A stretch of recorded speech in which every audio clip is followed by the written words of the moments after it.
Hi, I'm Britton LaRue, and this is Moon to Moon. Moon to Moon is a space to consider, celebrate, and share the ways we come home to ourselves, anchor through change, and uncover our power. 1 month, one phase, one loving step at a time.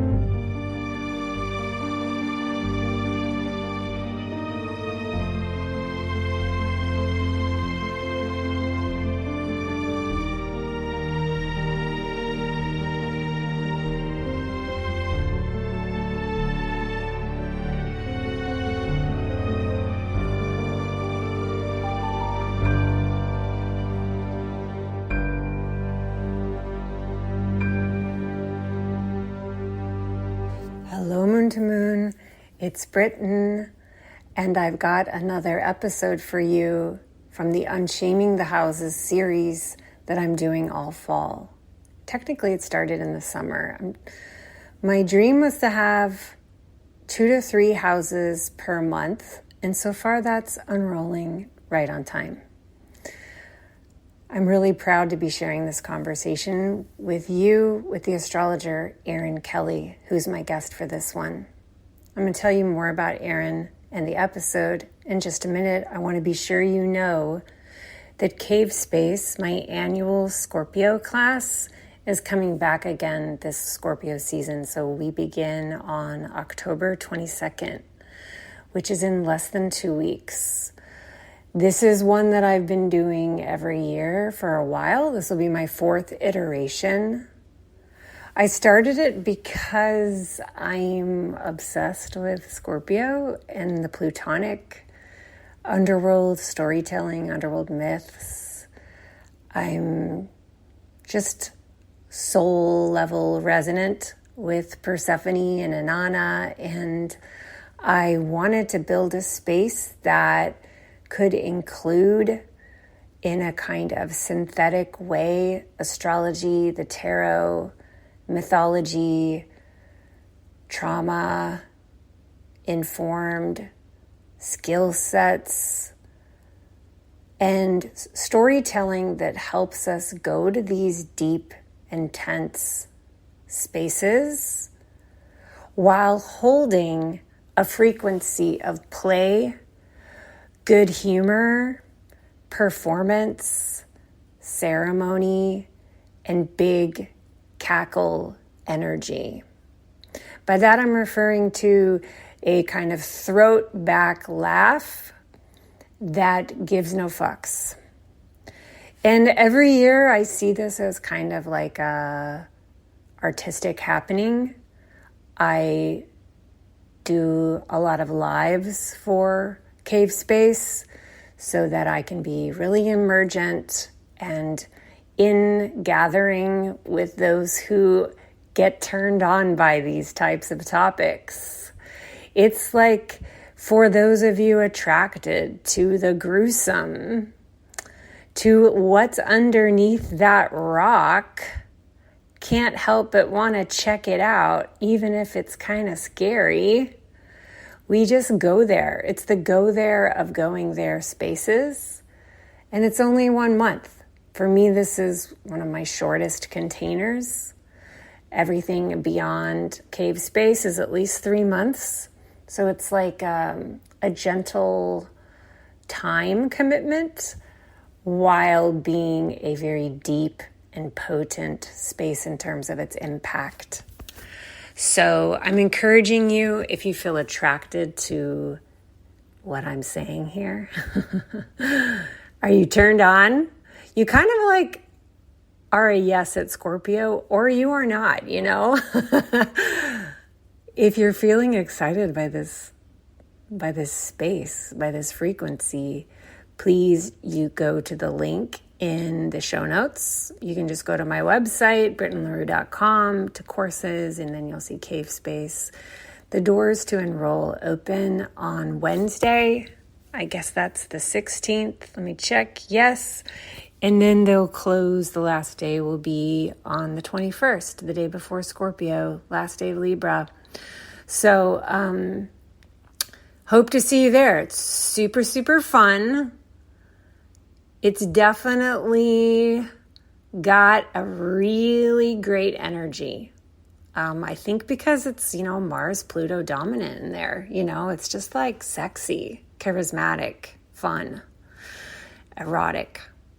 And it's for who it's for, and it's not for who it's not for. It's real clear that way, I feel. So just check out the course page, see how you feel about it. Make a note to join my newsletter if you're not on it so that you can get updates on promo, or just follow me on Instagram and you won't miss it. All right. Thank you so much. That's promo. Let me talk about the episode. Yeah. So these episodes are just like dropping us deeper and deeper, aren't they? I've heard from so many of you that are enjoying this series, and that means so much to me. I love to hear it. I'm glad that you're feeling supported by the project and feeling expanded by these person-to-person conversations. These are moon to moon, person to person, heart to heart. I have the privilege of knowing what's ahead too. And it just, to me, just keeps going deeper and deeper. I'm just so into the long-term series of this. Like, I'm realizing that I really want to be like a series person. So you'll be seeing more of these from me, because this is like deeply pleasurable to the Capricorn parts of me that just want to like go the distance with you. Erin Kelley. Yeah. Let me read Erin's bio first. And let me say that Erin contributed to Cave Space 2 years ago. 2 years ago, I did it like a big community thing, and I brought tons of collaborators in. I had like 15 people collaborating with me. I was like practicing, like, what would it be like to be a curator rather than the teacher? And so I curated the content by inviting different humans to come, and I suggested to them what I would like for them to do, which felt kind of erotic because I was saying, I want you to give this to me. And really enjoyed that. Erin contributed to that version with a talk on the 8th house. And at that time, I brought Erin on to tease Cave Space by doing an 8th house conversation here, because Erin has tons of placements in the 8th house, which we often associate with Cave Space and the underworld. So I'm going to encourage you to go check out that other episode. It's one of my top 10 most listened to episodes of Moon to Moon.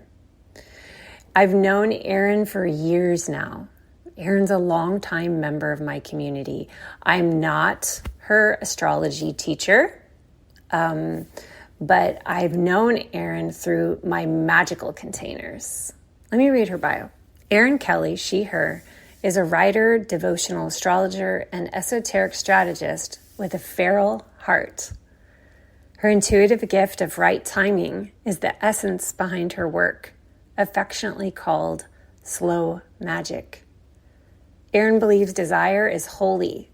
Change happens when it is time, and Eros is the driving impulse connecting this moment to the next.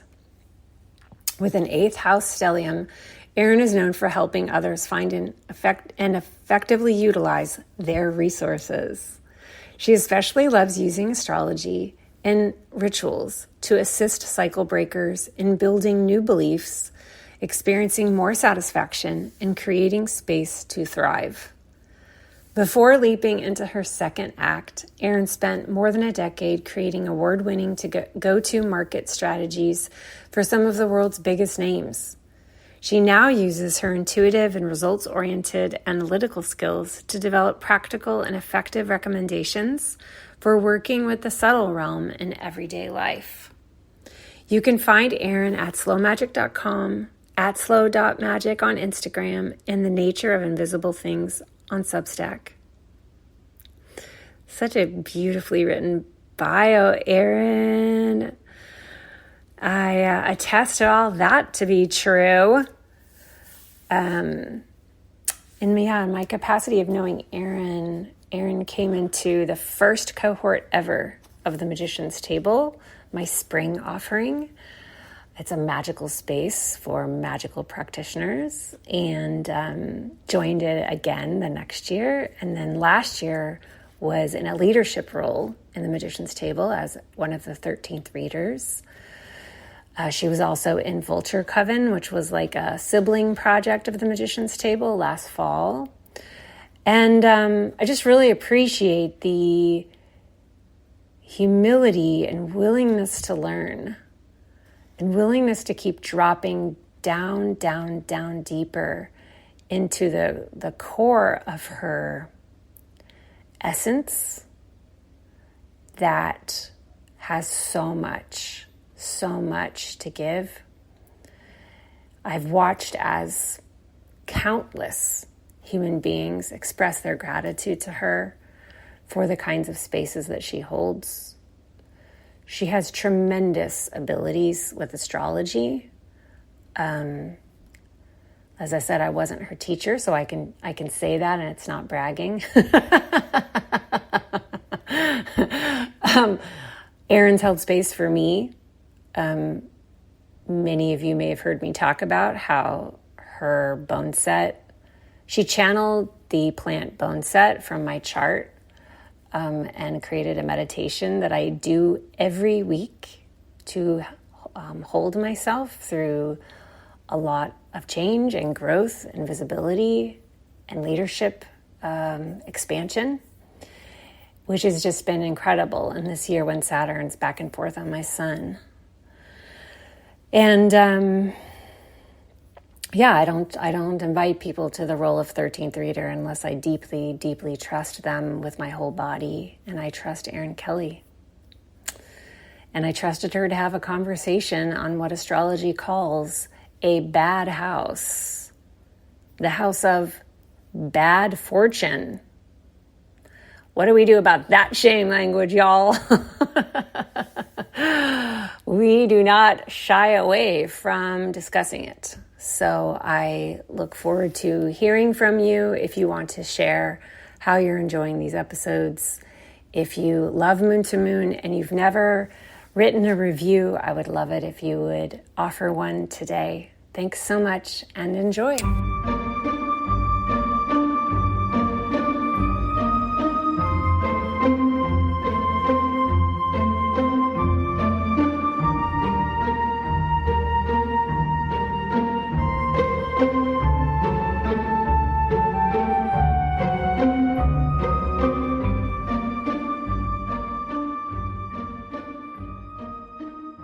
Welcome back to Moon, Erin Kelley. Thank you for having me, Britton. It's always a pleasure to be on Moon to Moon. I enjoy chatting with you so much. I love it too. I was just looking at my top 10 of all time and loving the 8th house that we did maybe almost 2 years ago is now like number 6. Oh, wow. I don't think I've ever told you that. It just started to rise in the last 6 months. And that was a really good one. So now we get to do the 6th house. Yeah. And I remember that conversation because a lot of it was hard not to talk about the 8th house without talking about my 6th house as well, which because the ruler of my 6th is in the 8th, that kind of makes sense. And so, yeah, that's fantastic. That's so awesome. Mm-hmm. Yeah, I love the 8th. I mean, I'm a big 8th house person, but I've come to appreciate the 6th in a lot of ways as well. Yeah. Well, do you want to share some about your chart as we weigh in? Yeah. And so my 6th house, I'm a Pisces rising, and I have a Libra sun, Libra moon in the 8th house. And my 6th house is in the sign of Leo, or is the sign of Leo. And deposited in that 6th house, I have Saturn. Hey. Yeah. So that's interesting because one, we have a planet, Saturn, that is in a sign that it's not the most comfortable in. And I have been working my entire life on making peace with that.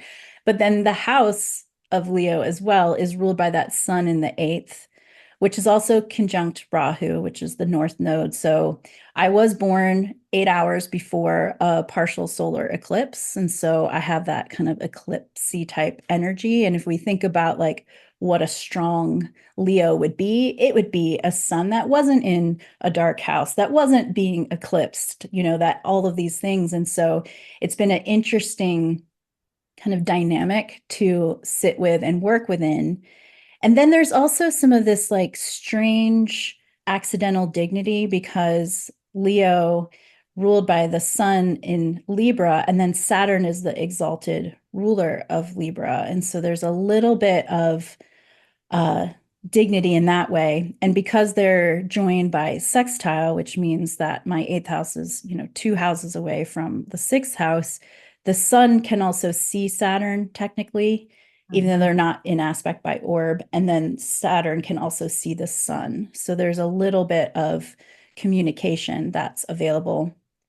And then because I'm a day chart, barely, but I'm a day chart, Saturn is the insect malefic for me. So Saturn is something that generally can improve and get better with age. And I have found that to be true as I have grown in my maturity.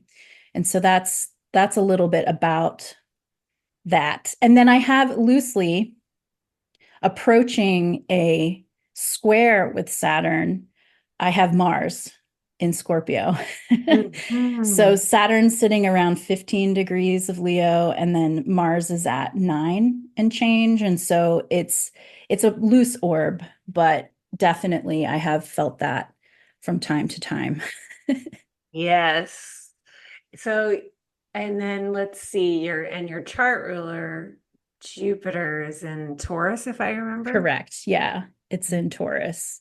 Yeah, so that fixed axis, and then my nodes are, in the fixed axis as well. And so there's my sun, and so that's interesting because technically my nodes are on the fixed axis, but it's so close in the early degrees of Taurus and Scorpio. And my sun is at the 29th degree and like 35 minutes of Libra. So I'm basically finishing everything that Libra has had to teach me, and I'm moving into Scorpio. Which is funny because I was thinking about that the other day. Both my parents are Scorpio suns. Oh, interesting. Yeah. From the same parts of Scorpio? Yes. Yeah, my dad's birthday is 3 days after mine. And then my mom's is like a week later. So it's really interesting. Okay, yeah. So let's see. The sixth house. Thank you for agreeing to come and talk about this one. There's going to be a lot to say for Unshaming, I am sure. Given that in the ancient world, we don't say this as much now, I suppose, but it was known as a quote unquote bad house and spoken of as the house of bad fortune. Yeah. And I was going to just jump in and say still is, depending on the astrologer that you talk to, and I get that. And so, yeah, there's a ton of different things like in that house too, that they put in it. But essentially what I've come to kind of see it as is it's the maintenance of the self and the things that like we have to do, that we are needing to do, that we're bound by like duty to do and take care of. Otherwise, things start to go awry. And so I was thinking about this the other day because I live in the Pacific Northwest and it's generally pretty dry here in the summer, but we had a huge deluge of rain that came down. And my gutters obviously need to be cleaned because I had this huge like downspout I had water coming out of a gutter in a place it's not supposed to because there was a clog there. And it's that kind of stuff. It's like you can ignore the maintenance of something, but there is a price to pay eventually. And so, for example, I'm trying to keep the rain out of my house. And so we have the channel for the gutters to flow through. But then if that part isn't maintained, if it's not taken care of, or it's just time to do it and I hadn't gotten to it yet, it's going to cause an issue, right? So we can see kind of some of those early significators of like how we're bound to certain activities or how we're subject to taking care of our bodies and our health in a particular way. Yeah, that's a great analogy. Thank you. Yeah, it just happened. That's why it's like on my mind. Yeah. Oh, goodness. So it's sort of like the not fun things. Yeah, it's exactly. And so I think too, like thinking about it in relationship to the house that comes before the fifth house, which is the house of joy or the house of good fortune. It's where our pleasure is. It's where all the fun things that we get to do. Then it's like we move into the sixth house where it's all the things you have to do that might, and if you don't do them, might prevent you from being able to enjoy maybe the fifth house or some of those other things in the chart. Yeah. Mm-hmm. So governing things like illness, Mm-hmm. injury. What are some of the things that you like to share when you're talking with someone about their chart and they have six Yeah. placements? I think health definitely is one of them, and that comes from my own experience as well. Just having Saturn in the chart, so some of Saturn's children, quote unquote, if we think of like the people, the types of people that are under the domain of Saturn, it is the elderly, it is people with chronic disabilities or conditions or illness, things, if we think about Saturn, Saturn finds its joy in the 12th house, which is isolation and, things like prisons and hospitals and whatnot are also have significations with the 12th house. And so we can think about what are the things that get you into the 12th house. And so health, chronic illness, or chronic conditions would be one of those. And for me, interestingly enough, while I do have some issues with hypermobility in my body, which causes me to be a little bit accident prone. You think about someone who's just casually walking down the street, tripping over their own 2 feet, like that is part of it. But more so for me, it has been mental health that I have had somewhat of varied degrees of struggle with throughout my life. And that also has to do with neurodivergence and a few other things that were happening in my life. But I can see that. And so if I'm not paying attention, if I'm not paying attention to the things that the sixth house things like routine with my sleep health, how I'm eating, how I'm hydrating, am I moving my body, like those very basic types of things, my mental health could start to decline pretty rapidly. So if I'm out of like my sleep health routine for, let's just say, like three nights or more, I really start to have issues in terms of my ability to focus. And if I don't catch it, it can start to kind of spiral downwards into eventually like some sort of acute depression. So luckily for me, just taking those steps to, okay, let's do the sleep health. Okay, if it's sleep isn't really working for me right now, nutrition wise, what can I do? Exercise wise, what can I do? And those things, it's almost like a domino effect where you tip one over and they all start to go. And so I've found that it to be very helpful to have this kind of regiment around my own health because it helps improve like just my mental state, which I mean, that's just science, right? Like if the vessel is not well, then the mental health and the spirit isn't well. And so when it's because of my experience that if folks have some planets in the sixth house that depending upon how they are their condition, I would probably talk about health things. And I don't do it from a point of fear about it. It's just like, this is just a fact, just like cleaning the gutters in my house so that the rain has a place to go is a fact. So that's one thing that I put in there. And then I think another thing is just in terms of like what we do, like the actual work we do. And so like so much of job and career can be put in the 10th. And I think that is it's like how we come to prominence in our work, or like how we're going to gain visibility, through our work. It's almost like the result of the work in the sixth is like realized in the 10th. And that's just one way that I've thought about it. So it's in terms of like how I've thought about my sixth house being Leo, and thinking about it in terms of like service, like what am I in service of? What am I in devotion to in my work, and like doing the work itself. And so for other folks, depending upon, especially if they come for questions around career or around job related things, like I always am looking at the sixth house as well, just to see what information is available in terms of possibility for maximizing the effectiveness of the sixth house. And so those are some of the things that I look at. And then there's obscure things in there too, like pets are part of the sixth house as well, which is really interesting. And that comes from basically animals that were in service of some way. So not animals that were like ridden, like large animals like horses, that was in the 12th house, but like animals that were sold, that had some value, that served their owner in some way, basically.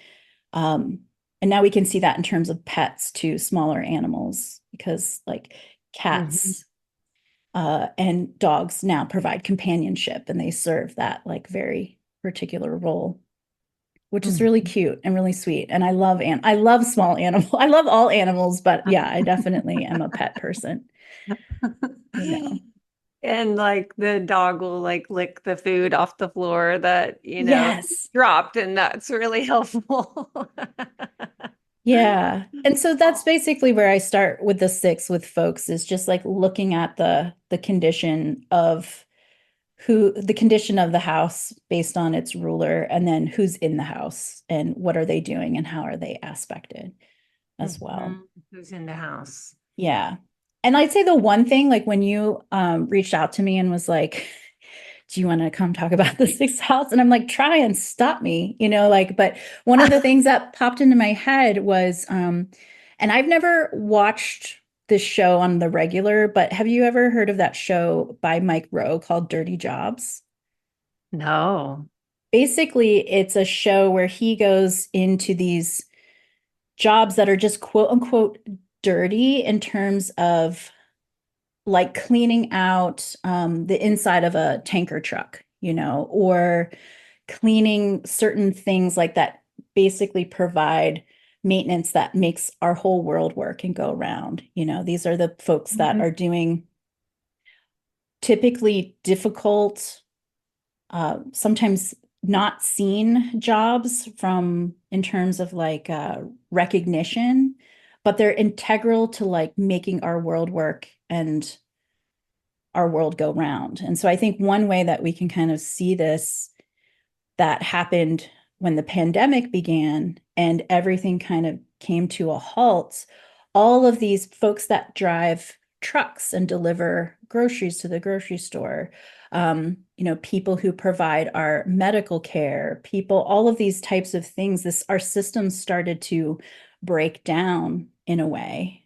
And it's made up of all of these people who do extremely important things that are in an act of service in some way, that are also taken for granted or maybe not necessarily recognized in that way, which is really interesting. So that dirty jobs thing came to mind. Dirty job, Dirty shame. jobs, yeah. And I think, I think Mike Rowe has some sort of not resonant political affiliations with myself in particular, but I think it's a really interesting concept and show, if we can think about people who are doing the things that are not necessarily pleasant or glamorous or exciting, but they're necessary. Yeah. Yeah, and it also includes, like, if you are a boss, it would include those who are supporting your work.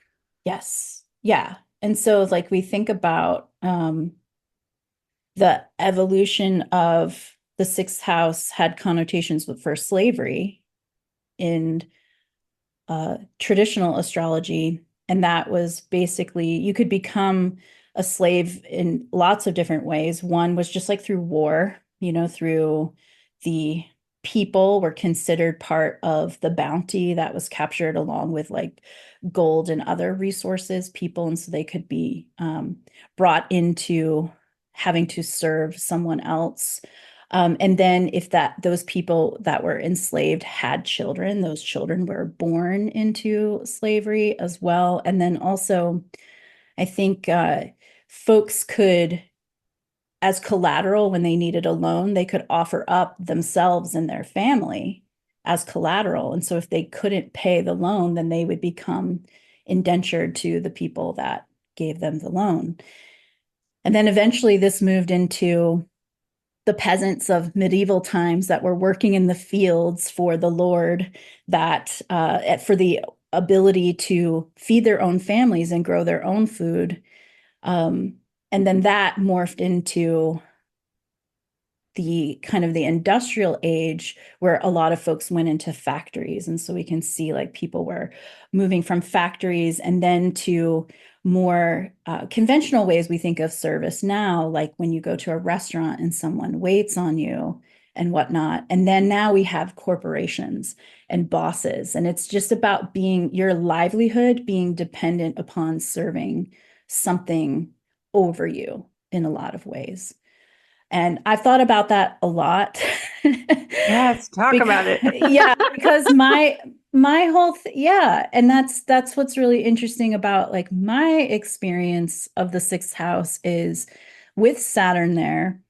I'm a dutiful worker, or had been like most of my life, and giving over my labor to someone else. And for a long time that worked for me.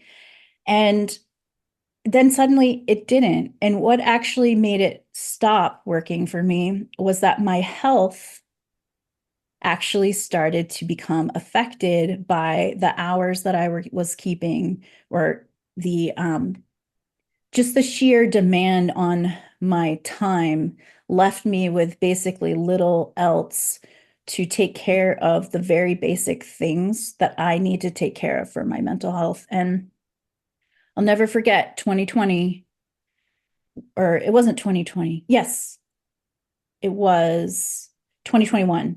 So we had been in the quarantine for some time.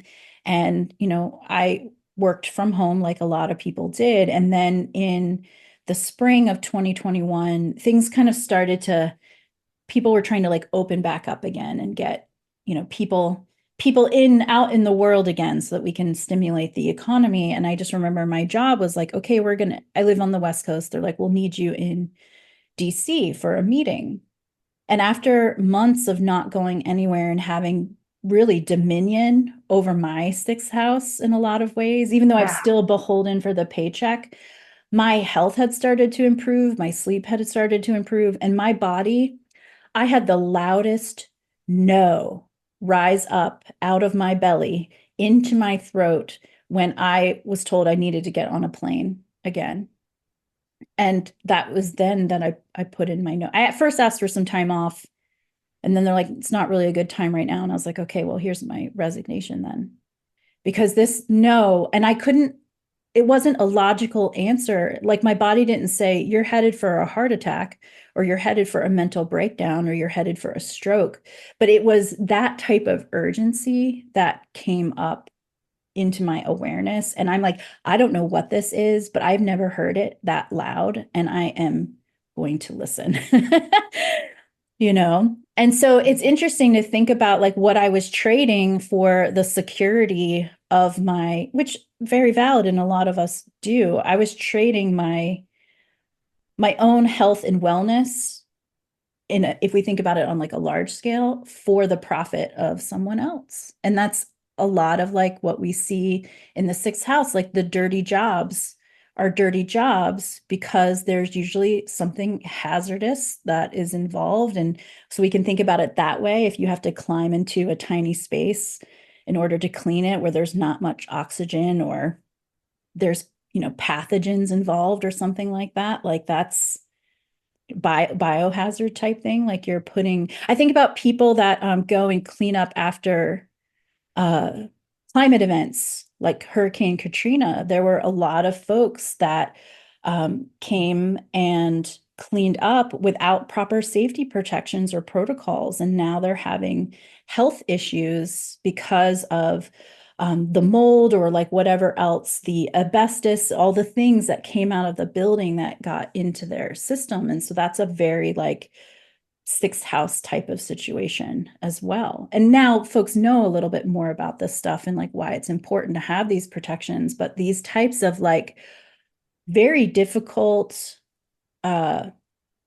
labor, like actual physical hard labor, but then also the consequence to the health. Like there's a connection with those two, I think. Woo! Yeah, that was a lot. Oh my gosh, like that just opened a door to so much. Yeah. Yeah.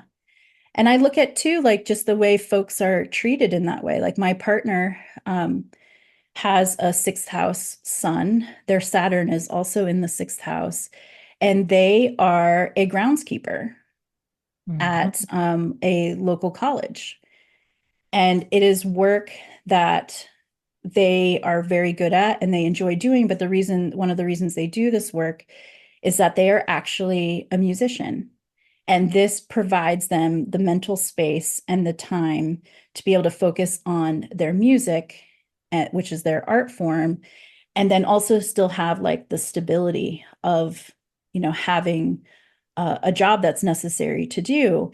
And yet, I've had experiences when my partner would come to pick me up at a work function that I was at, which I've typically had office jobs. They show up in their groundskeeper uniform. And there's a little bit of like, people were not expecting that of someone in my quote unquote position or status being in relationship with someone who works outside with their hands for their living. Mm-hmm. And just kind of being aware of that kind of elitist type of attitude about that it's less than because of the type of work it is. And I think there's such an underappreciation for that, you know.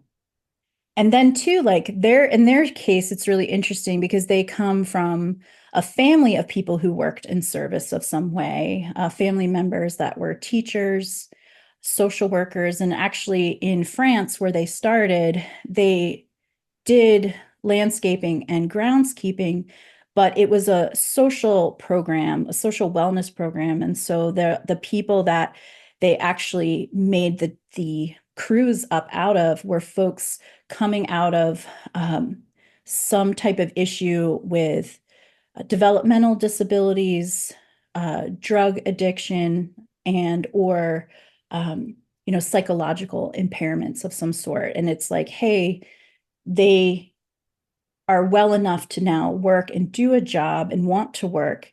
And so there was this like component of social service wrapped into the groundskeeping as well. And just when they came to this country, the social work part of their education wasn't, they would have to basically go through the schooling and all the certifications again to have that same level. So it's just natural for them to go into groundskeeping, which is a totally noble profession in a lot of ways, you know? So that I've been sitting with that a lot, about the recognition. But they're doing this in service of their art, Mm-hmm. That's which I the think, trade. yeah, Yeah, it feels like there's kind of there's something about this house that's related to like a trade-off or something like this. yes, yeah, And like how we feel about that trade-off or how that trade-off is seen by others being where shame may or may not come in. yes, exactly. And that's something that, and I've talked to my partner about this, but like we met online. We online dated. I don't know that we would have met otherwise because of the differences, perceived differences in our socioeconomic status, Mhm. you know? And it was something I had to really sit with for a moment, like when we went out and enjoyed and I got to know what they did for their work. I had a moment of like, am I going to be okay with this? Mhm. Obviously, I am. We've been together more than 5 years now, and it's fantastic. But that was some stuff I had to work through mentally, to think about like, well, what does this really mean? Yeah. Are you who you are, or are you what you do? And to what degree can I even see that clearly because of my conditioning? Yes. Yeah. Um, and then I think about you and your huge no that came through. And I would imagine there were parts of you that like wondered like how did I do that before, and like walk yourself through like various levels of like trying to think about that trade-off and the intelligence of your younger self who had their reasons for like why it was a yes then, and then coming into like but now it's a no. Mhm. Yeah. And I think that's a really good point because I want to say when I was younger, I didn't really know who I was. I didn't. And I think we talked about this in the eighth house episode as well. It's like I didn't have preferences. I didn't know what they were. What's your preference? That's my preference now. You know, it's like, and so the sun that rules that house is a bit confused, it has Mhm. it's a bit unsure. So what do you do when you don't know? Well, you look outside yourself. You look at, okay, what is successful, quote unquote, in the rest of the world. And I decided that making money was the easiest way to prove my value to myself and to those around me. So that's how I got into that. And I was, hard, industrious little worker who like worked really, really hard at things and gave, sacrificed I can look back and like really where my health challenges started was when I moved from community mental health care, which is what I did before, which was a much more physically active job, to working at a desk. Mhm. And the trade-off was, did I get success? Did I get all of those things I thought I wanted? Yes. Was I happy? No. And Yeah. that's where things really started to change and shift. Yeah. Mhm. Yeah. And it's like the wanting of the paycheck is like an extremely valid uh trade-off for putting up with all kinds of things, Yeah. right? Like that's so much of what it is like, but it eases the scarcity that's been conditioned into my body, and Mhm. that's a valid reason for whatever. um and then we get to these limits. Yeah. Yeah. And it's interesting because when I look back at my childhood, one of the things I wanted to be was a nun. And Mm-hmm. we weren't Catholic, so that's another interesting thing. So like how that idea got in there, it must have come in with, you know, my incarnation is the only thing I can think of. But the if we think about like the life of someone who leads a more monastic type of life, it's pretty repetitive. It's in service of God in most cases. It's in service of something higher, in service to humanity. And there is something relatively like simplistic and rote and kind of monotonous about that life, but it is very sixth house. It's very like Yeah. doing the thing that you need to do. And then I look back and I'm like, oh, I have Saturn and Neptune in relationship by trine. And I was Yes. like, oh, no wonder, no wonder. And so there are times when, and that's what you're giving up. Like you give up material satisfaction, I guess, possessions. Like it's not uncommon for when you join an organization like that, you renounce all material possessions.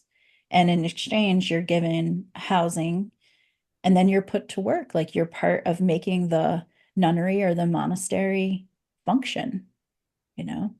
Hmm. And then the rest of the time you're, in service to everything is in service to God, essentially. Hmm. And there is pleasure in Yes. the routines and the service and the clarity of that. Hmm. Yeah. Yeah, I have a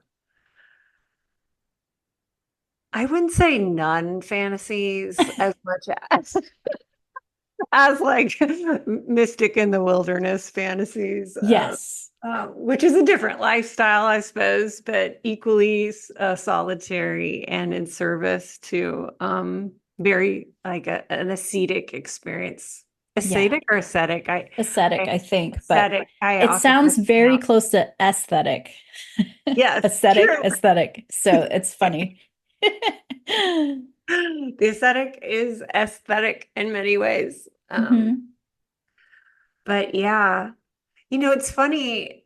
I don't have any placements in the sixth house. I have no placements in Virgo, which is the sign that I have there. And then the ruler of my sixth house is in the 12th house, Hmm.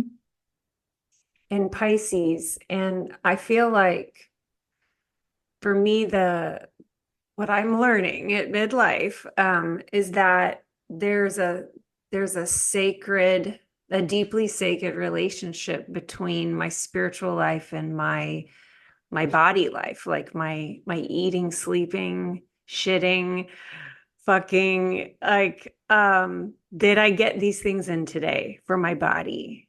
Hmm. Um, I feel like closer to my spiritual life, the more I tend there. But I used to always minimize the body as less than and not important. Um, that was like dumb. Mm. Yeah.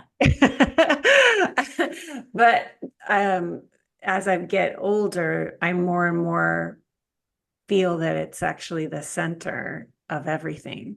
Yes. It's the Hmm. house in which your spirit lives.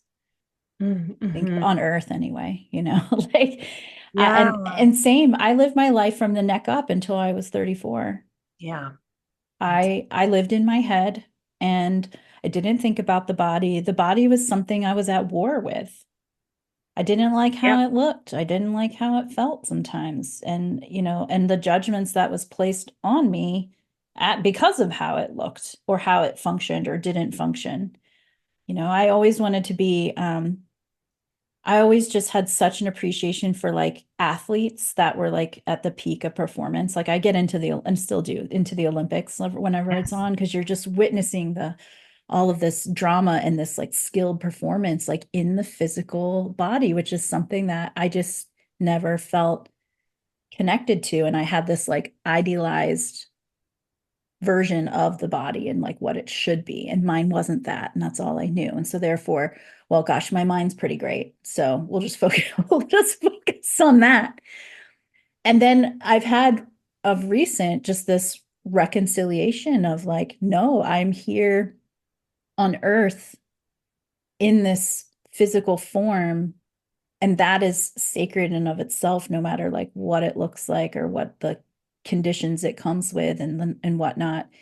And that's brought me a great deal of peace. And I've finally put down, the battle artillery for the first time in a long time and just letting it breathe and be and take up space.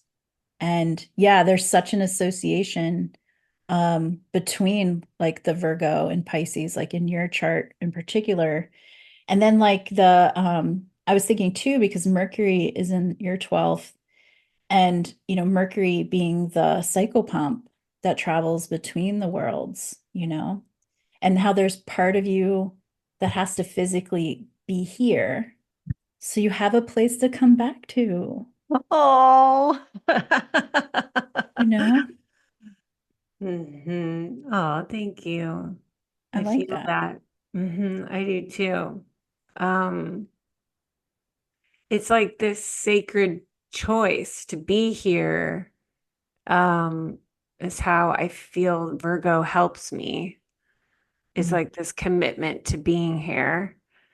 And that involves preparations and preservations, looking ahead, like if you want to live here, how would what could, let's treat your body like a vessel that you'd like to last, yeah. instead of just like, well, I'm going to die anyway, which was very much like first half of my adulthood. Um, so that all feels very precious to me, um, when I contemplate it. Hmm. And I mean, for me, sixth house stuff has so much shame in the sense of shame for how I've treated my body system, shame for shame for the overworking, shame for the not working enough. Like if Hmm. thinking about the sixth house as like work regimen. Um, and like sadness and grief for my younger self that just like pushed it so hard. Just pushed it so hard. And like inviting those younger selves. Oh, I feel weepy. Inviting my younger self to be with me now, where, we get to have a great work routine, that's fun, and where we honor limits and like, no, we're not going to do all that. Even though I Hmm. do a lot, I feel Yeah. like I do so much, but the energy is very different than the like full throttle acceleration down all the time, and then like the eject button, like leaving of the work button. Like everything was about being in hyper work and then like getting out of that to make it stop, this Yeah. like pattern of rewards and punishments. So like unhealthy, is Hmm. what it was. Um and then the shame spirals that were attached to those habits were just so intense. Yeah. And now, like through, being in relationship to my shame, but it feels more just like, is this holding the grief, of the younger self who didn't know better, Yeah. based on like what the world was showing I needed to do. That was like just trying to figure out how to be here. Yes. And like, I got you now, like we're living differently now. And those old patterns and the old ways can pop up very quick, like you said, just a few days out of my daily devotions, and it is like I get rattled back into some old patterns, and that Hmm. itself can be destabilizing, and I could send me into feeling quote unquote bad about myself. Yeah. Oh, yeah. I resonate with so much of this. I used to think I was going to die young. I never thought I was going to make it to my Mhm. 30s. So, and then at one point, before I've talked about like my girl boss to wannabe trad wife to witch to philosopher queen pipeline on my podcast. But one phase I omitted was the party girl phase, which was before girl Mm. boss. I was young and beautiful, and I was going to live fast and die young. That was the plan. And then Mhm. at some point, I realized I'm probably not going to die young, but I will live a very unhealthy, not feel good in my body existence if I continue on the path that I'm going. And that Mhm. snapped me out of it real quick. And it was like this realization of my physical, my actions, have these very real ramifications, which might not show up right away. It's this like accumulation of things. And so that kind of helped me start to make that transition. And then how I had like all of this like extra energy and what I was going to do with it. And so I put it into into the work life, which wasn't that's not a bad place to put it when you have Saturn in the sixth, if you think about it. Yeah. Like, but no, like growing, I also just wanted to bring up too, like a lot of the shame that we also feel is some personal, but it's also ancestral. Mhm. I come from a long line of people working in service of different varying degrees. I'm the first person in my family to graduate from college. So, very different type of background. But then I can also remember like health, like my grandparents who I loved very much, but they had a scale at the back door. And when you came into the house and we had holiday dinners there, everybody got on the scale and got weighed before Oh dear. dinner. Erin. And like, what a wild, I never thought that was weird until I got older. And there's just like, there was a lot of shame around different body types and like what your body looked like. And, the lot that I got dealt in life was okay, feeling is not safe. So what are you going to do to hide your feelings? You're going to stuff them down. You're going to eat your feelings. Mhm. And therefore, I'm eating my feelings to keep the peace with all of you. And yet my body is showing that there's clearly something amiss here. And then I get the judgment and the shame around my physical vessel. But one of the reasons I'm like this is because I'm not saying the things that you all don't want to hear. And so Mhm. part of my ancestral lineage, so talk about dirty jobs. I am single, I don't have children, but I am the designated feeler in my ancestral line that is here to process all of the shit that everyone else stuffed down in order to survive. And so surprise, it's that's what I realized. Like this is my assignment. This is one Wow. of my assignments is to do this dirty work, and it's a sixth house assignment. And if we think about Saturn in the most easily visible, it's the furthest out of the most easily visible planets in our sky. It's like the end of the line. This is coming to a close. Mhm. And so a lot of my work, I'm in a 12th house perfection year ruled by Saturn in Leo, right? And Saturn, the old one himself, is in my first house presently, transiting Saturn. So I feel like everywhere I look, it's about the doing the I'm going to call it dirty work out of love and duty to process and make sense of and transmute all of this stuff that because people were too busy being in service that they had to kind of quelch or like put down. Whoa. So, yeah. So I feel that on like so many levels, like and that's one other thing I just wanted to offer, like in terms of like shame of what I did versus what I didn't do and when I did it and all of these things. Like I've really been, because I've had this time and space in this 12th house perfection, and not all perfection years are equal, it depends on your planets and like how they're arranged. But this having the time and space to really focus on this, like there will be times in our life where we are focused just on different things and like that's okay.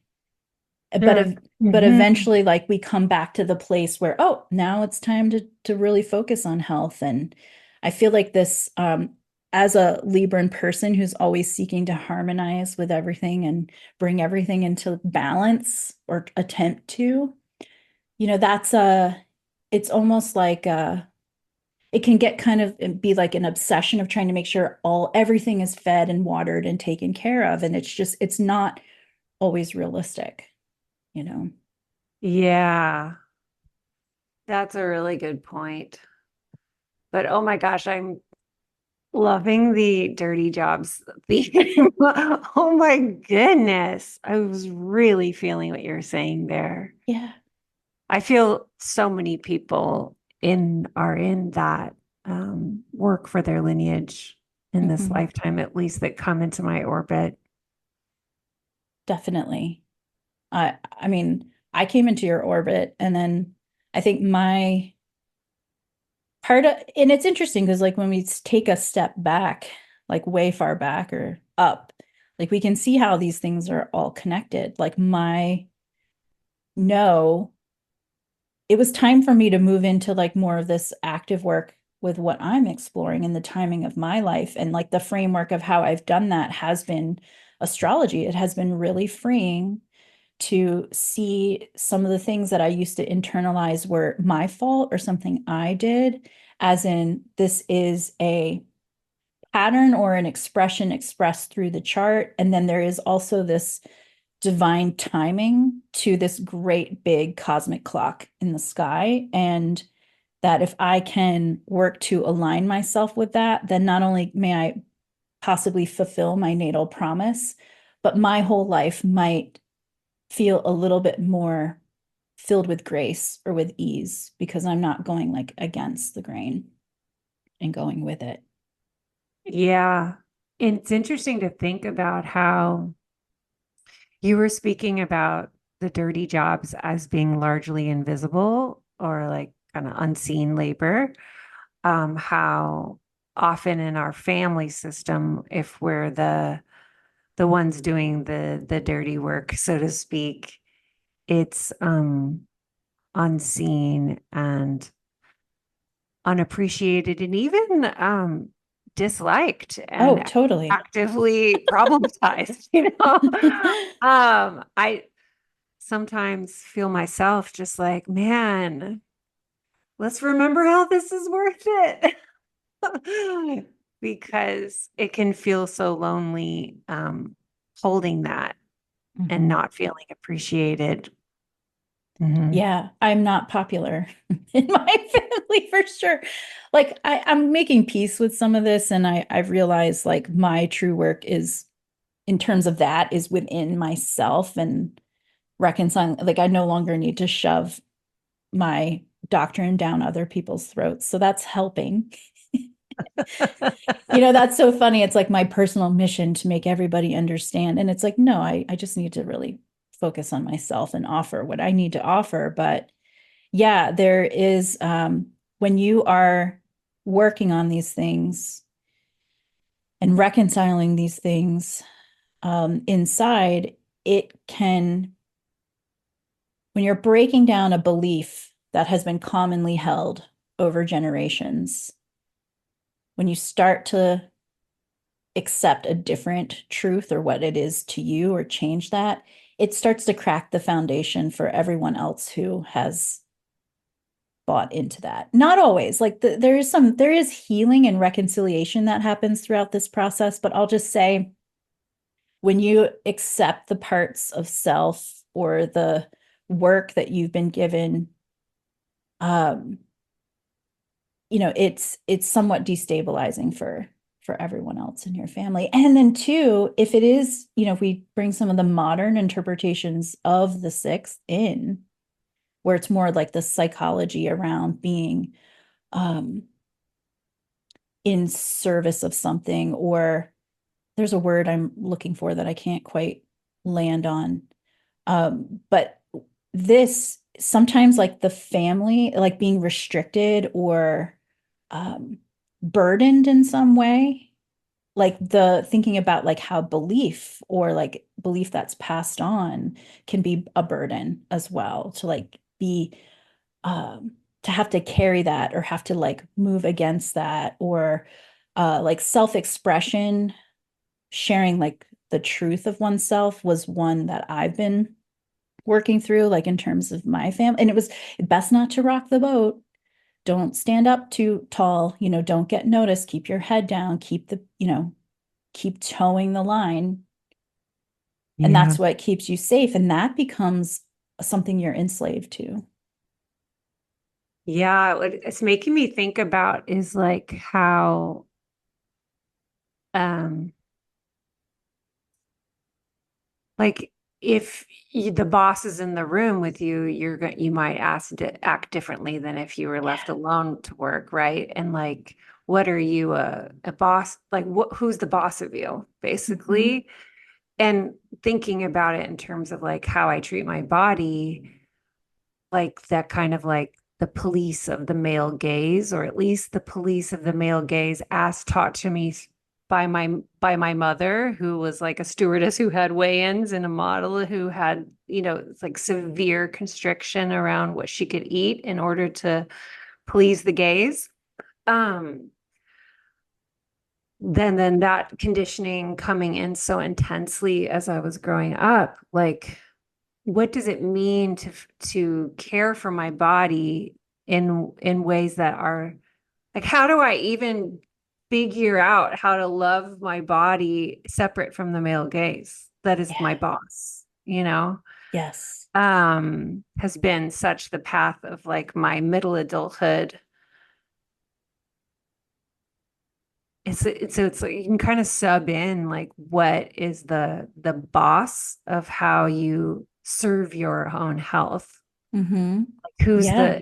who's the voice, and the shame voice could be, the medical industry. It could be wellness industry. It could be, there's so many like sub-ins that one could do for like the shame voice or the invalidation voice that you feel like you're serving. With your work. Yeah. Oh, it's so amazing. Like what you're talking about made me think about like the squares and oppositions to the sixth house. Mm-hmm. So the ninth house being one of belief or philosophy, and like that might be how it's tied in there, the friction that happens between those angles. And then we've already talked about the 12th, but then bringing in the third just one, how we communicate, but also it's the places we go, it's where we live, it's the neighborhood spots that we visit, and the people, places, and things like in our day-to-day life. Mm-hmm. And thinking about how these things can be reinforced or be challenged by, like me going to this, going to Thanksgiving dinner with my grandparents and having to step on a scale before, and how that deals with belief and health, and then also how we are moving through the trying to avoid like maybe the isolation or the intensity of being othered, in the 12th house. Ooh, yeah. Mm-hmm. Mm-hmm. Really, I love that. Yeah, we were talking before we started recording about how these houses don't actually exist in isolation. Right. They speak to one another, and then they do in each of our charts, in more specific ways. Mm-hmm. Yeah. Yeah. And the biggest thing I think that I can offer that's really helped me was acceptance around what the sixth is for me. Like for a long time, growing up in a very conservative household where there was quite a bit of discipline involved. Discipline was the last thing that I wanted in my life when I started getting out on my own, and I became a bit of a wild child type rebel because all of a sudden I had this freedom that I never had before. And so it seemed like, well, the last thing I want is to be that regimented. And it was for a long time, I rejected like the routine or the what I needed to do, those activities of the sixth. But then once I started to like just accept that this is part of it, so much actual freedom opened up in my life because I wasn't running from kind of crisis to crisis because of the things that I wasn't taking care of like I should have been, Mm-hmm. just like putting the heads down and one foot in front of the other. And that's where pulling in my third house of ritual, and Jupiter is there, and it is the sign of Taurus. And I have Venus in Sagittarius, so there's mutual reception between Venus and Jupiter in their houses. And putting like little acts of pleasure while I'm doing the work of the sixth house really helped to change the game for me. It's like making it so it's something I actually look forward to doing, which is a bit of a stretch, probably for some. But for example, like the consistent bedtime and wake up routine, making those acts pleasurable has helped so much. I have a whole nighttime routine. I can't wait to go to bed. I I'm love s- I'm so freaking excited to get into bed every night. Like, I don't care what's going on. As I mentioned before, my partner's a musician, and sometimes we interact, not sometimes, but interacting with their band members. But a lot of times they play shows like super late, and I'm in bed. They're like, "You don't ever come," or when I do come, it's because they're opening, or it's like early on a night, and they're like, "Oh my God, you're here." I'm like, "Yeah, it's before my bedtime, so I'm down." I'm down to be here. Like, that's how important. So I've made it almost like a sacred non-negotiable, Mhm. where I have this whole process of like washing my face, taking care of my skin, like the music that I listen to, for listeners, like there is pleasure involved as I'm falling, going to sleep. There's some very integral things that I take care of that I'm really excited to go to bed. And then in the morning, I have 1 cup of coffee a day, and that's part of my routine and I love coffee, but it's not very good for me mentally, physically, or otherwise. But that 1 cup of coffee is my like sacred brew that I look forward to waking up to each morning. And I can't wait to get up and have it every day. Mhm. And just those things, which it's pretty simple, just that's the one thing consistently that I find that if I'm not adhering to that, that's where things kind of start to derail. Um, but I've also, because Saturn, in my case, in the sixth is about authority, I've also, after I had that no sensation rise up in my body, I realized like I really need to employ my own authority. And I gave Saturn veto power in a lot of situations. So after that, I would be, if I was working all day and I was in a meeting and the meeting had gone over and it was time for me to eat, I'm like, I have to go. No excuses, no reasoning. This is my authority to take care of myself in the way that I need to. That feels like Saturning your Leo right there. Yeah. Like who's the boss? Who's the sovereign? Sovereign, your Mm-hmm. new offering. Yes, exactly. Exactly. Was that and listeners, you just finished promo for a new 12-person offering called Sovereign. Yes. Was that inspired by a particular placement or house in your chart? Well, by all of it, really. And really, there is the relationship between my eighth house. The ruler of my sixth is in my eighth, and Libra.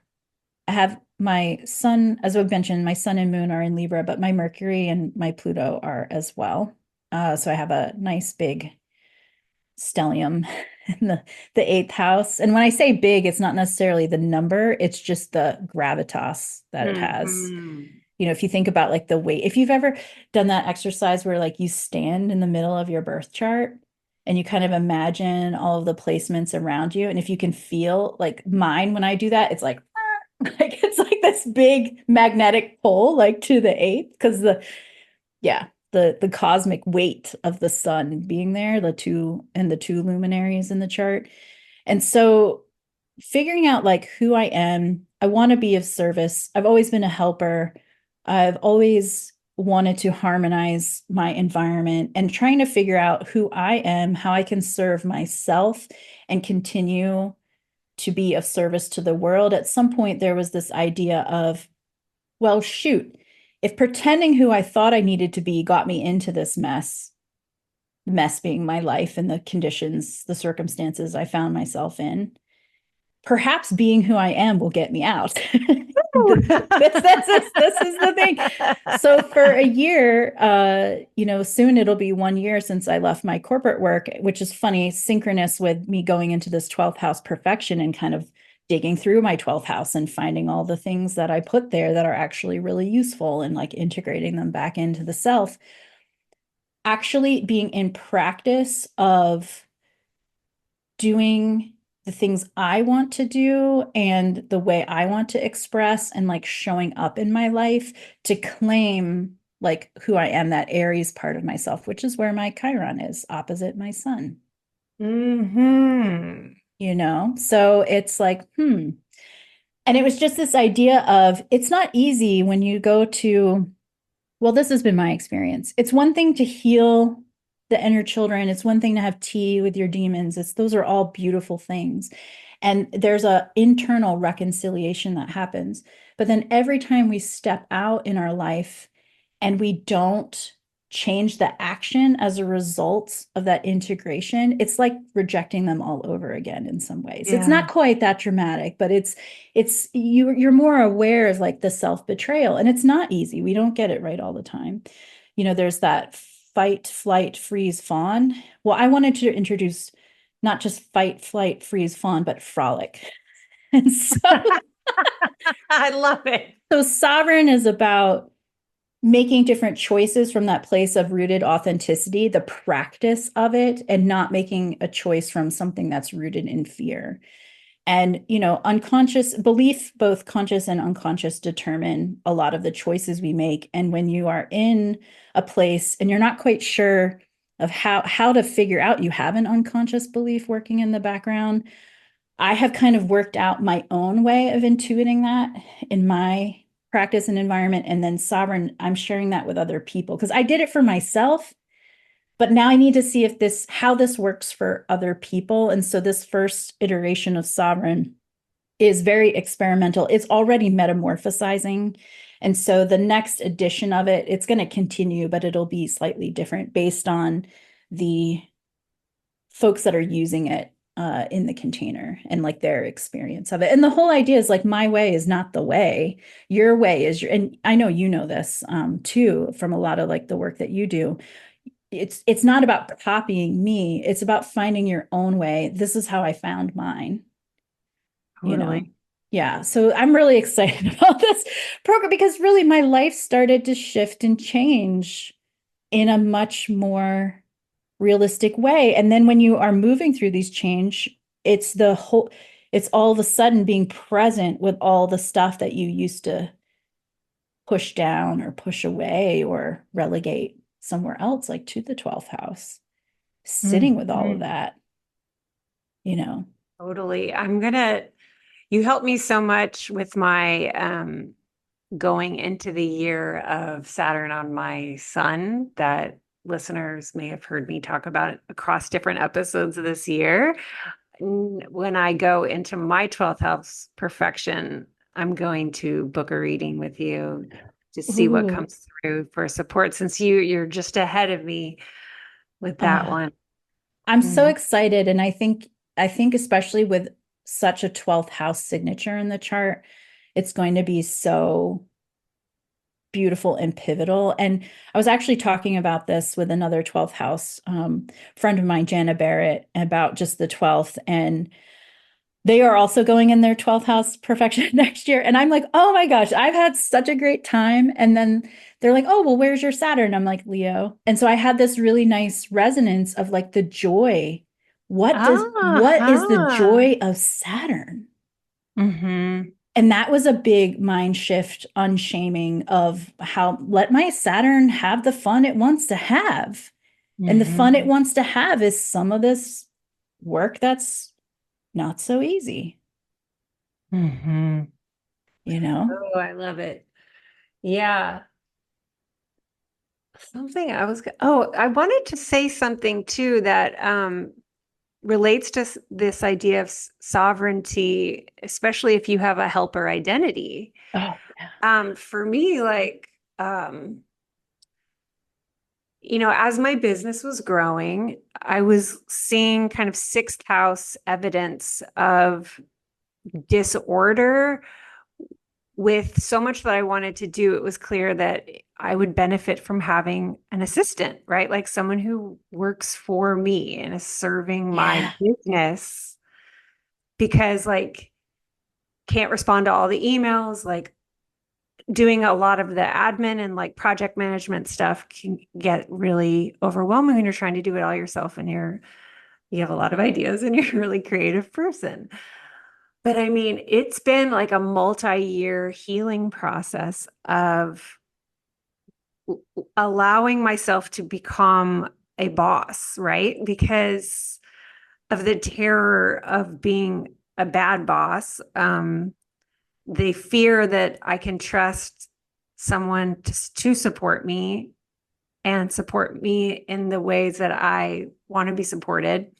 Like allowing myself to open to receive help, right? Like sixth house help has been such an experience, especially when I have no zero experience of allowing someone to support me besides like TAs, but TAs is different. Mhm. You know, I have a long history of having teaching support, but there's some admin there, but it's also like a mentorship place for me where I'm helping someone so that one day they can take off in their own teaching space, you know, where this type of work is very different. It's like believing that someone wants to be of service to me to do these things that I'm handing over, and that it's possible to do this in a way that feels fun, that feels loving, that feels respectful, that feels like um, disrupts patterns of urgency that we've been conditioned with around these relationships. And that like we can actually I could actually vision the dream, and that it can actually happen, for how work dynamics can flow. Like I wanted to name that because I feel like in terms of unshaming, that has had that whole repair process that is still ongoing has been like a wild one for me. Yeah. Yeah, thank you for bringing that up. And one of the things that I was hearing as you were talking about, which I haven't read this book, but there is one out there. It's called like The Servant Leader. And so if we think about leadership as another form of service, Yes, I and like how that. there's, yeah, a nice reciprocal kind of thing too. But one thing actually, as you were talking, was a reminder of actually a significator of the sixth house, was mentorship.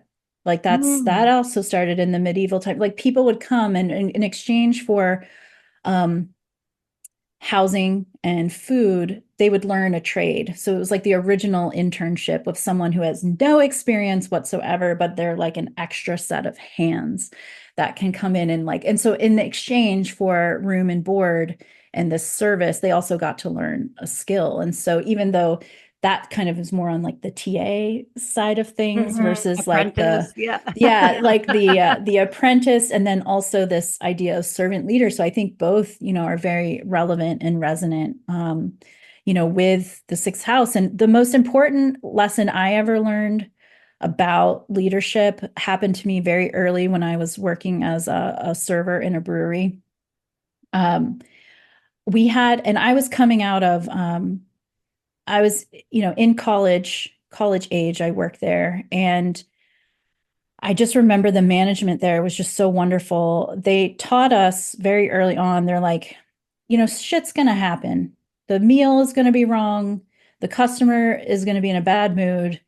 You might forget to put the order in. They're like, we don't care what happened. Just come tell us so we can make it right. And Mm-hmm. I had never had the experience of making a mistake and not having some sort of punishment attached to it. And they really upheld that. They really upheld that. Like they didn't berate you. They never brought it up again. It wasn't like your shifts got taken away. They just went and they fixed that customer's experience so that you could go on and focus on what you were doing. And it was such like blew my mind of like, wow, if I tell you, you're not only not going to blame me, but you're going to go like fix it and make it all better for me. Like, what? It was kind Yes. of revolutionary. And so when I went into and started to have teams of people like on the corporate side, when someone would come to me, like one of the data analysts, and we're putting together a presentation for a client, they're like, I don't have it where it needs to be. I don't have it's not ready yet. It's like, I don't have my analysis complete. And I'm like, no worry, I'll move the meeting. And it was just like taking the pressure off. And it created this relationship of trust, of like when something is going wrong, that's the biggest thing, right? It's like if something's going wrong, people feel scared to speak it out loud. Yes, yes, yes. Yeah. And it's like just being able to receive that and catch it and like, we're in this together, we'll work it out, like no problem. And it was just such permission giving to create that communication and to be able to make mistakes and that we learn from it, you know? And that's not how, it's not how I grew up. It's not how my caregivers grew up, you know? Mm-hmm. Yeah. And so I just think about like Beautiful. the extension of grace in those moments. Like what a gift to give to someone, give them the grace of being okay with whatever they're coming to you with. Not that there's not serious stuff we have to take care of sometimes, and like Yeah. not all mishaps are created equal, but I think about that a lot. And also in terms of leadership, a big part of sovereign too is about how we're all leaders in our way, whether we realize it or not. And so much of our leadership in today is focused on productivity, like analysis, very left brain kind of things, and that the emotional component, the emotional intelligence isn't necessarily factored in. It's a soft skill that's, yeah, sure, it's important, but not really. And yet, I think the Harvard Business Review, the number one factor of whether an employee is engaged in their work has to do with their manager, the relationship with their manager. Yeah. Yeah. So it's all connected. So if you have a manager who's very like high functioning but not emotionally intelligent, that's not going to create it's not going to foster a healthy work environment, you know. Mm-hmm. And yeah. So those are things as you were talking about, yeah, this being a leader and being a boss to someone or an employer to someone, like what that means and like the potential that's there. And really what I found is in all my years of corporate, no one knows everything. They're all making it up as they go along. And so we really have permission just to show up and be ourselves and be authentic. And that's really what people want. Yeah. Yeah. Yeah. I'm just feeling a little swollen right now, aware of like the intensity of the shame that is conscious and unconscious between bosses and workers everywhere, you know? Yeah. And what are that the extremity of some of that shame that our bodies have to hold, and just like sending a collective hug because there's a lot there. Totally. Yeah, that's a very, very deep subject. Very, very deep. And yeah, a lot of and I will say the most I've learned are from the employers that I had, the bosses, managers I had that weren't very good at it. Mm-hmm. Yeah. Yeah. Fascinating. Yeah, I feel like for me, it's just constantly coming back to the humility of learning, like just being in a process of learning and really not knowing what I'm doing, and giving all of us grace to just be figuring this out, because we're calling in new paradigms. So we're always a beginner when we're calling in new paradigms that we don't really know. Yeah. Oh my gosh, Britton, as you're talking about this, I'm thinking of like, I'm hearing themes of the seventh, of like intimate partnership with those, you know, and enemies are also in the open enemies are in the seventh, but then enemies like are in the sixth, because I think that has to do with Mars is finding joy in the sixth house and warfare and all of those types of things and the spoils of war. But I was thinking about the seventh as you were talking about like the trust and the intimacy, and how if you don't take care of the sixth, if you don't take care of the maintenance of the body, if you don't take care of all of those things, like if we can't be present in our bodies, it inhibits us from having like those one-to-one relationships in a lot of ways. Like there is a connection there. Completely. Wow. Yeah. Yeah. Um, Sixth house is deep. Thanks for going there with me. I'm glad we brought in the Mars enjoy there, because Yeah. there was like a little note in my brain like, we need to mention Mars's joy.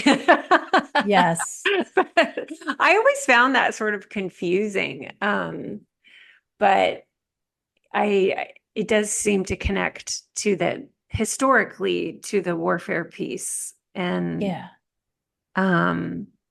being in service to protect the land and what you value. Yeah. And if we think about like if you have an excess of Mars energy, it's good to have a lot of things to do. Like Right.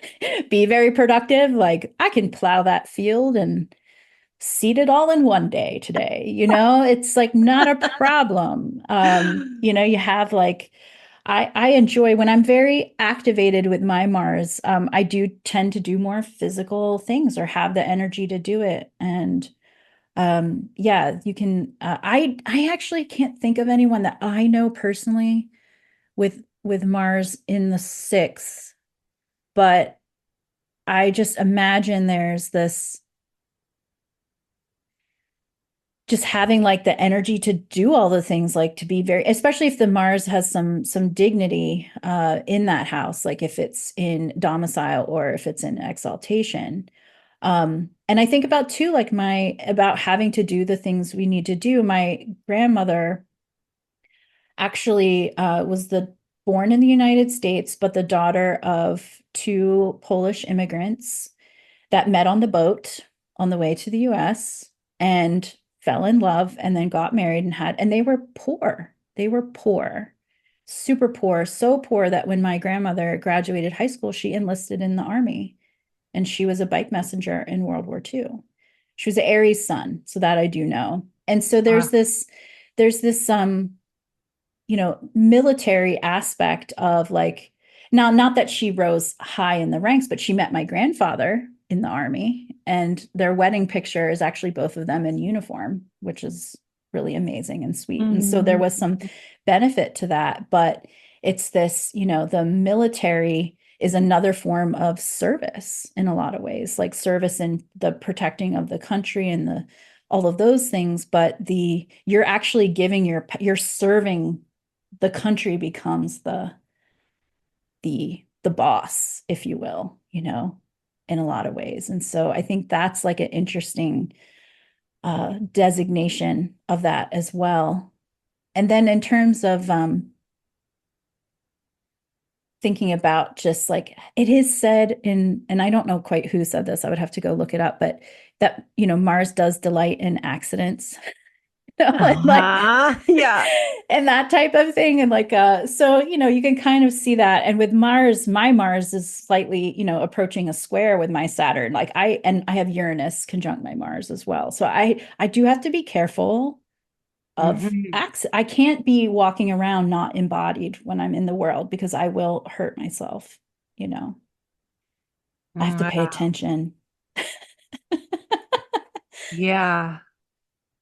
It makes me think about I've told the story years ago with Aries.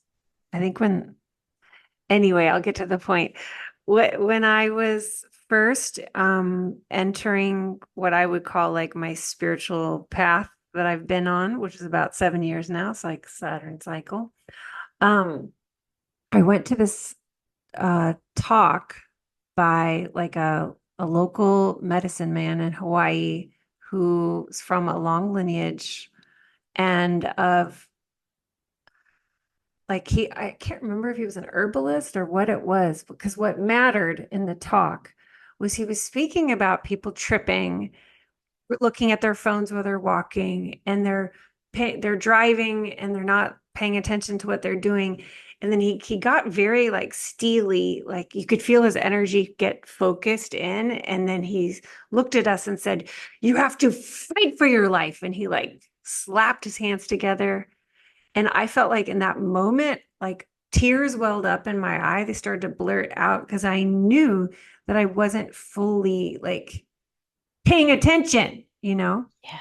And that energy of what he brought to that moment was a kind of Mars energy of just activating deep presence, not being out in the future or in the past, but like right here, what are you doing? Right. Yeah. Just wanted I to love that. Mhm. Yeah, no, and I think that's probably, if we think about that, if you haven't been paying attention, and that's what I think so much of these like challenging transits bring us.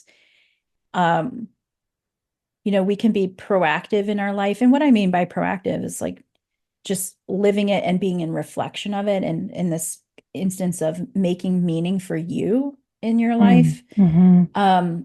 And then if we're not, I feel like that's when some of these transits or perfection years or other timing techniques kind of come in, and we can see where if we're not in relationship to it already, it forces the issue. It makes it apparent for us. Like, that's why I still think about just that no coming up. Like, if I didn't listen to that no, what would have happened? Right. Like it might have been some event that is like no, and yeah, sometimes we just stuff happens. I definitely have had my share of injuries and illness in my life. But I'm trying to be in a better steward of my life, of this experience that I've been given, and paying more attention to those things. And I found just like the awareness of it, like it doesn't necessarily stop things from happening, but I will say it's a bit more easeful, or there's already some sort of relationship there, or I might have some sort of clue of like what to do to kind of give it some expression in my world versus having it like happen to me. Mm-hmm. I say this as someone who's about to have a L3 loosing of the bond in the in the sixth house. So like I'm like, yes, let's hope for the best, and we'll just make lemonade if we get lemons. Man, oh man. Erin, this has been so rich. Was there anything else that you were like, well, we got to talk about this or that? Oh, yeah. Actually, I did write a few notes down, which was interesting, is that a couple of things. When I was looking at the Sibley chart of the United States, and I really just started this train of thought happened because I was thinking about like the dirty jobs or the unthankful jobs or the jobs in service of some way, the people who do all of the maintenance on systems that keep our life going, keep our world turning in the way that it is. And how, with the pandemic, in particular the quarantine, how everything kind of came to the halt. And we saw that we really had a cognizance of the impact of all of these jobs and the people that do them. And I was looking at, just curious, and of course, in the Sibley chart, the United States has a 12-degree Sagittarius rising, which means that its sixth house is Taurus. And who we've had in Taurus for quite some time now is Uranus, and like the disruption of those systems. And then we had, the Saturn was in Aquarius at that point, making square to, and it just made me start thinking of like all of these, the impact of like the breakdown, and how we had a big uprising. Well, I'm going to call it's more of a groundswell, but I noticed it where workers suddenly that were in office, that had previously been in the office and were subject to commutes and other demands on like their health and time, suddenly they had more power kind of swing in their direction. And we saw, you know, continued movements around employees were all of a sudden able to shop for other jobs that were going to continue the flexibility and be more flexible. And it was like this kind of shifting of the power dynamic a little bit. And of course, that didn't last as long as I would like it to, but I remember there was just this big, I could feel this like big swelling up of movement of people kind of taking back some of the control of their day-to-day life, of their sixth house activities, of how they do the work and like what type of benefits they have. And just thinking that was really interesting.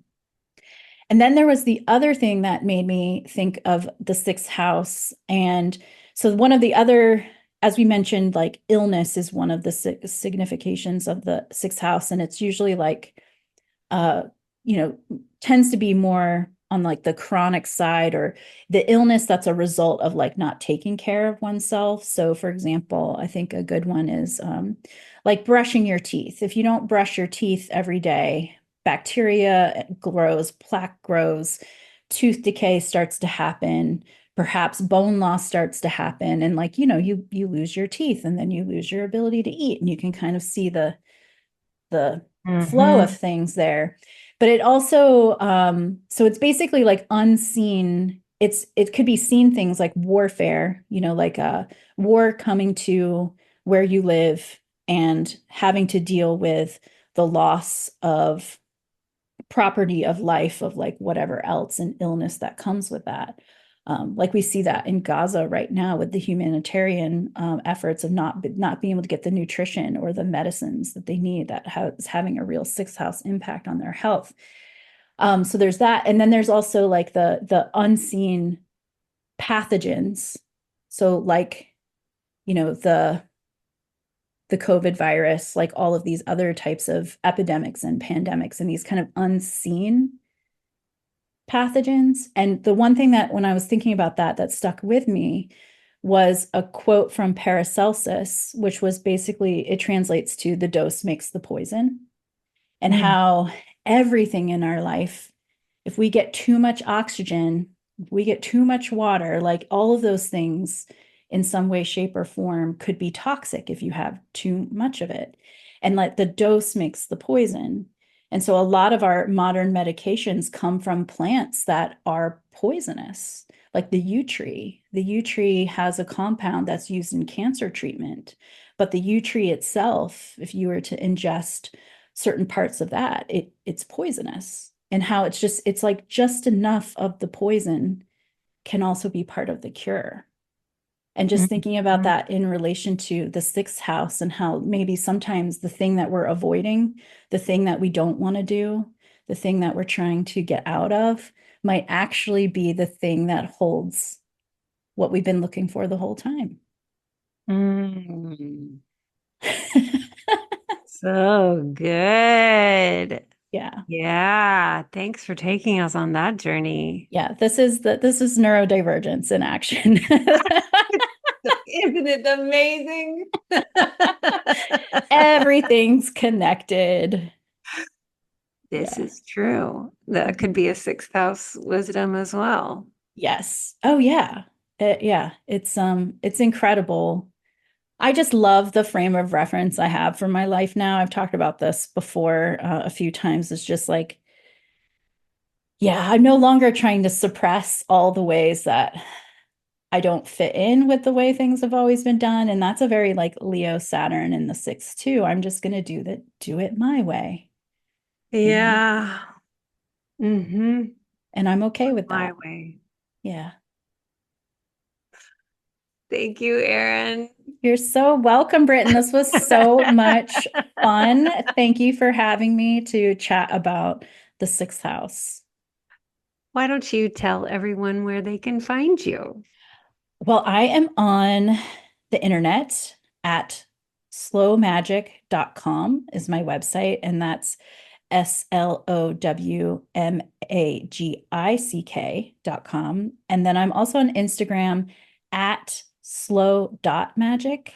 And I also have a Substack, which is the host to my newsletter and my podcast, and it's called The Nature of Invisible Things, which I have just enjoyed so much producing work there. And on the podcast, we talk about stories and conversations about the magic, mysticism, and creativity on the road less traveled. And Britton, you have been a guest on that podcast. Yes, I love that episode. That one. Yeah, so good. And we're moving in season 2 right now where season 1 was focused on origin stories, like how did we find ourselves? How did we find the path that we're on? And season 2 is about moving through change. So it's all about like the practice of being who you are. Whoa, I love that. Yeah. Well, invite me back if you're ever looking for Oh, guests. of course. Yes, I would love that. I would love it. Thank you so much, Erin. Thank you, Bridget.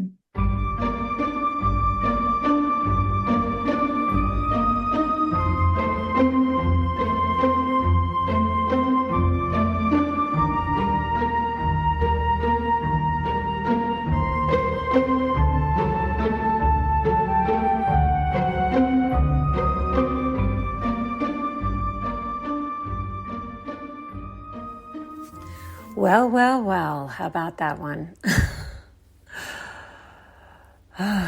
It's funny, I remember the morning of that episode, I was like feeling really tired. I was a little bit in like beleaguered, single mom entrepreneur energy. Case of the Mondays energy. And it was like, oh God, I got to get ready to talk to Erin. And I just heard this voice that was like, no, you're just going to sit back and let Erin bring Erin's genius. And it's going to be great. And that's exactly what happened. As soon as I was in space with Erin, my whole body just relaxed and it was like, here we go. I just learned that lesson so often. It's like the thing of my midlife is just, what would it be like to presume that everything's going to be great and all you have to do is sit back and enjoy it?